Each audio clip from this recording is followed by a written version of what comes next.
Season 2 has come to an end, and once again we get demolished in the bowl game. In 2 seasons, 2 bowl appearances, we've only scored 1 touchdown. And the fact that we got goose egg shut out by the Maryland Terrapins just hurts even more. So you see Chris Lee set a new NCAA record for most passing touchdowns in the season with 55. In real life, that now belongs to Joe Burrow. And then Dwayne Jarrett sets the record for most career receiving touchdowns with 35. Great career out there in LA for Dwayne Jarrett. The Virginia Tech Hokies prevail over the Tennessee Volunteers in a pretty close game for the national championship. Marcus Vick and Nick Blunt did the damn thing, leading the Hokies to a national title. The celebrations begin in Blacksburg, Virginia, as their Hokies bring home the crystal ball. What a season it was specifically, though, for Nick Blunt. He was named as a first-team All-American, first-team All-ACC, and as well as the Doak Walker winner, and now he can add to his resume, national champion of the Virginia Tech Hokies. Marcus Vick, meanwhile, can say he did something that his brother was not able to do: lead the Hokies to a title. So you see, we got goose egg by the Maryland Terrapins. Meanwhile, the South Carolina State Bulldogs come up short against Marshall, while Jackson State lost to Southern Miss. And yeah, man, we're still waiting on the HBCU team to win a bowl game. Josh Smith balled out, though, I can't lie about that. But Steven ran all over us.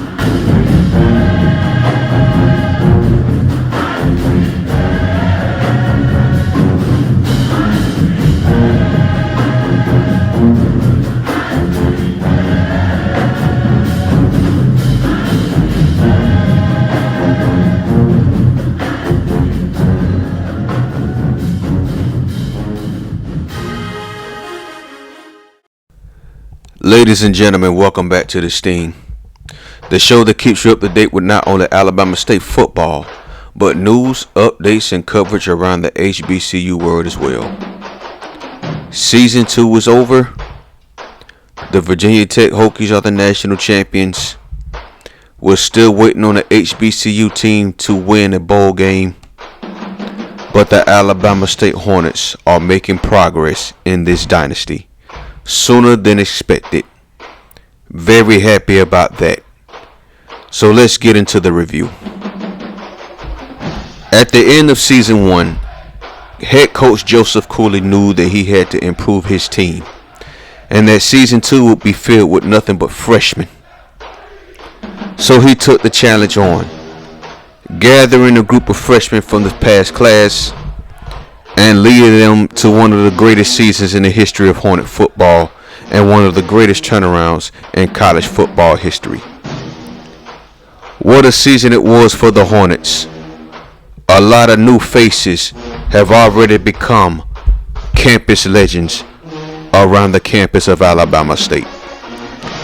The future of Hornet football is pretty bright. Let's get into season 2 to see how everything transpired in a season that was supposed to be a disaster for the Hornets. The first game of the season was against the UAB Blazers of Conference USA.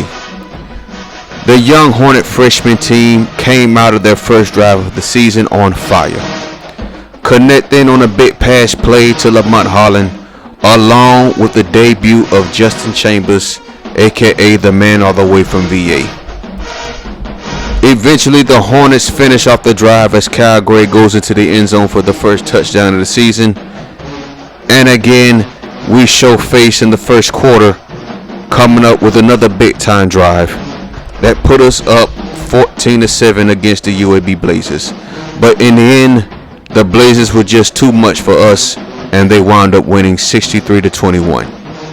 Next game was against Temple, first home game of the season, and the Temple Owls took control of the whole game in the second quarter.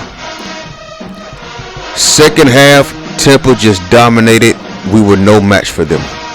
The run game for the Owls was superb, and this showed signs that we might have a problem with run defense the entire season, which was pretty much validated as the season progressed. We got dominated and destroyed by the Temple Owls 65-24. Third game of the season, we go up to Nashville and we take on the Tennessee State Tigers. This was a gritty game from the start. Both teams looked sloppy in the first half. Second half was a different story. Both teams found rhythm. We, the Hornets, took a lead.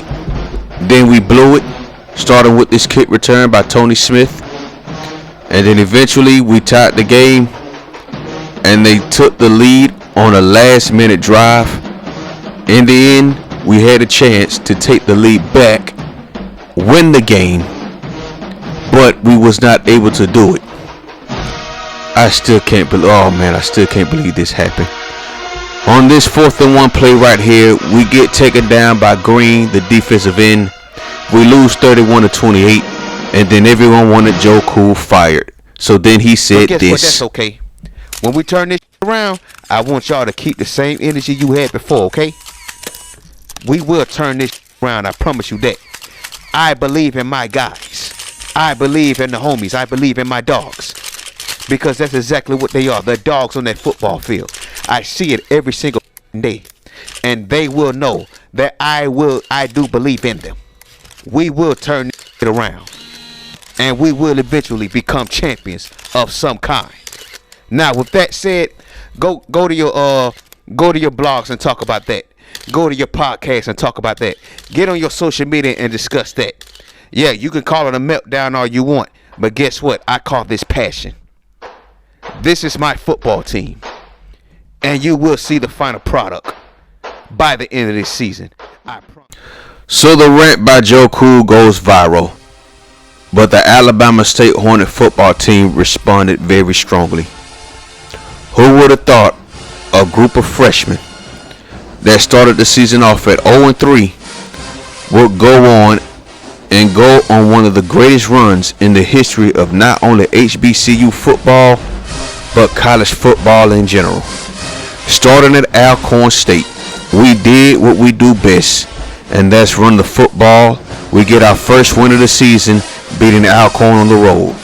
Then, week 4 versus the Florida A&M Rattlers. We have a new impact player in town. The man all the way from VA, Justin Chambers, led the nation in rushing yards despite not being named a first-team All-American nor being named the winner of the Doak Walker Award.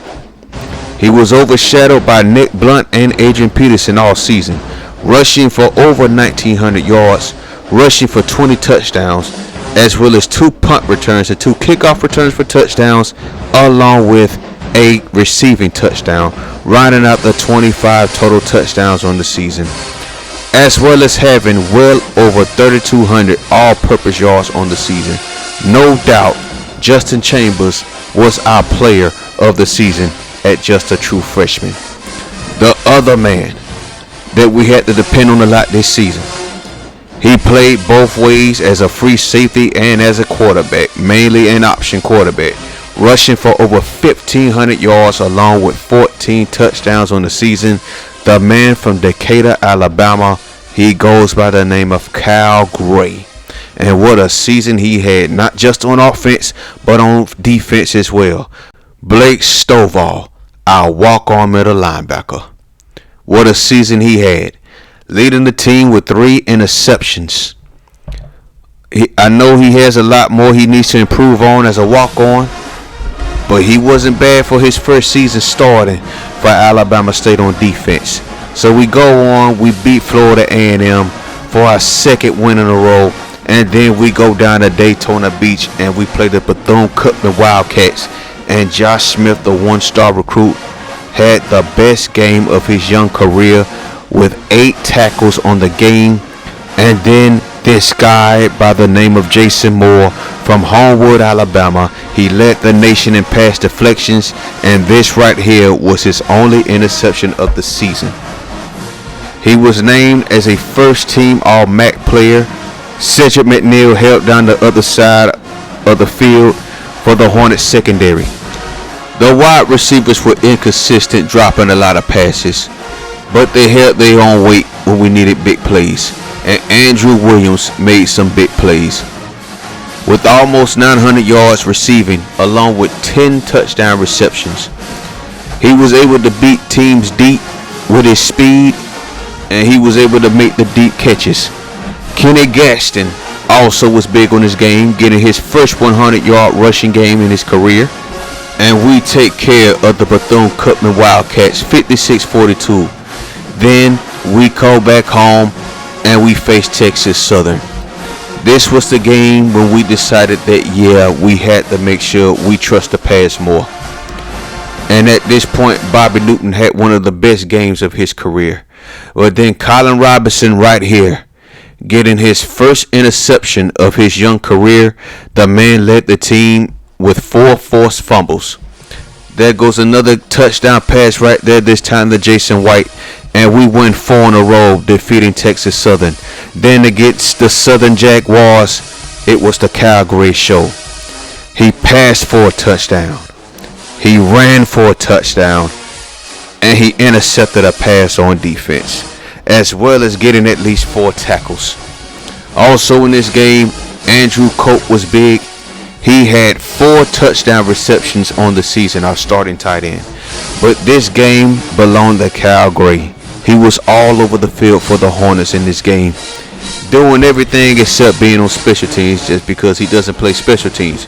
And then, after taking care of Southern, we go up to Huntsville and we have to take on the Puppies in the annual Magic City Classic game. And what a thrilling game it was. One of the greatest Magic City Classics of all time. It was back and forth from the beginning all the way to the end. And finally, we was able to get away with the victory, starting off with this big 4th down pass from Bobby Newton to Andrew Williams. This game was absolutely nuts. From start to finish, the Hornets and the Puppies were competing.